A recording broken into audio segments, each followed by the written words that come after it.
Hi friends, so this week we are going to read a couple different versions of the same story.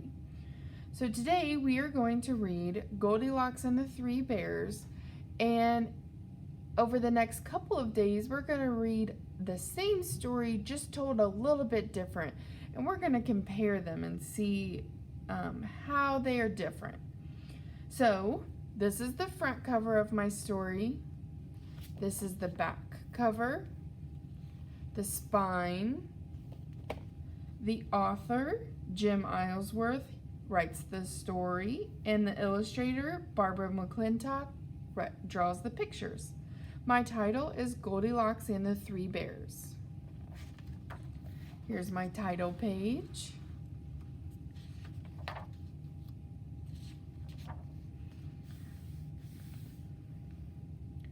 Once upon a time, there lived a little girl named Goldilocks, who was very, very good, except that sometimes she forgot to do things that her mother told her to do. Yes, she did. Fortunately, most of the things she forgot to do were small things, like forgetting to tie her shoe or forgetting to wipe her mouth after eating bread and jam, and so it didn't matter too much. But once in a while, Goldilocks would forget not to do things that her mother told her not to do, and that kind of forgetting would lead to much more serious trouble. Very like the trouble that happened on the day of this story. It all began one sunny morning when Goldilocks asked if she could go out into the meadow to pick flowers. "You may go," said her mother, "but make sure not to go into the woods. I've heard that a family of bears lives there." "Yes, ma'am," said Goldilocks, and she picked up her flower basket and she left out the door. But very soon she saw a butterfly and began to chase it. And as luck would have it, the butterfly led her to the edge of the woods. And then, just then, Goldilocks saw a pretty yellow bird. And wanting to see more pretty birds, she forgot to do what her mother told her not to do and followed a path into the woods looking for pretty birds. Very soon, Goldilocks came to a curious little house in the woods. And oh, she thought it was pretty that straight away she peeked through the kitchen door. In the meantime, the family of bears who lived there had just left out the front door for a walk while their bowls of breakfast porridge cooled off on their kitchen table. "Hello," called Goldilocks. "Anybody home?" Well, there was nobody home, of course, and Goldilocks should have turned around and gone back to the meadow. But oh, it was ever so pretty and curious inside there that even though her mother told her not to go into people's houses without being invited, she forgot not to and went in anyways. Straight away, she saw those porridge bowls on the kitchen table. And yes, that porridge smelled so delicious that I'm afraid she forgot that her mother told her not to touch other people's food, and she decided that she had to have a taste, and she did. First, she took a taste from the great huge Papa Bear bowl, but oh my no, that porridge was too hot. So then she took a taste from the middle-sized Mama Bear bowl, and that porridge was too cold.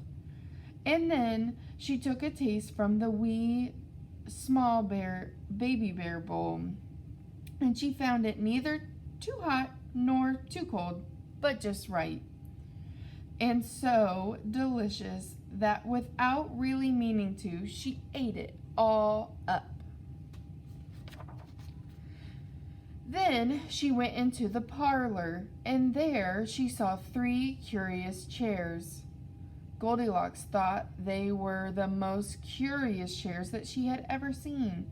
In fact, they seemed so curious that even though her mother told her not to use people's things without permission, she forgot not to, and she climbed up and sat on the great huge Papa Bear chair. But after only a moment or two, she found that this great huge chair was much too hard for her.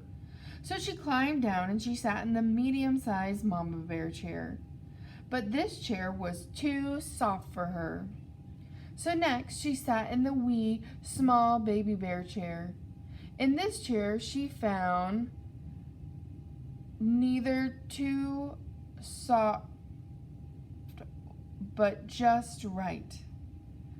But when she leaned back to make herself more comfortable, it broke and dropped her onto the floor with a crash. Well, you might think that being dropped on the floor like that would have put a stop to her being so curious, but no, it did not. Sadly, no. For just then, Goldilocks saw a curious little stairs, and she was so intrigued that she went up them. At the top, she found an even more curious and pretty room, and even though her mother had often told her not to be nosy about other people's private business, she forgot not to and went in. And there she saw 3 curious beds. And straight away she climbed up into the great, huge Papa Bear bed. But very like the great, huge Papa Bear chair, Goldilocks found it too hard for her. So she tried the medium-sized Mama Bear bed. But like the Mama Bear chair, she found it too soft for her.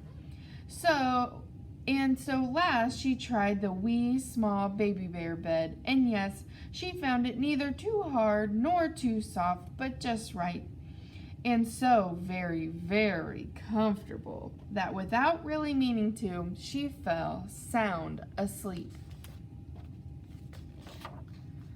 Just then the Bear family returned from their walk. The great huge Papa Bear went over to the kitchen table and in his great huge voice said, "Someone's been eating my porridge." Then Mama Bear looked at her bowl in the medium-sized voice and said, "Someone's been eating my porridge." And then the Baby Bear looked at his bowl and in his wee small voice he said, "Somebody's been eating my porridge, and they ate it all up." Then they went into the parlor. "Someone's been sitting in my chair," said the Papa Bear in his great huge voice. "And someone's been sitting in my chair," said the Mama Bear in her medium-sized voice. "And someone's been sitting in my chair," cried the Baby Bear in his wee small voice, and they broke it all up. Cautiously, the bears went up the stairs. The Papa Bear looked at his bed and in a great huge voice said, "Someone's been sleeping in my bed."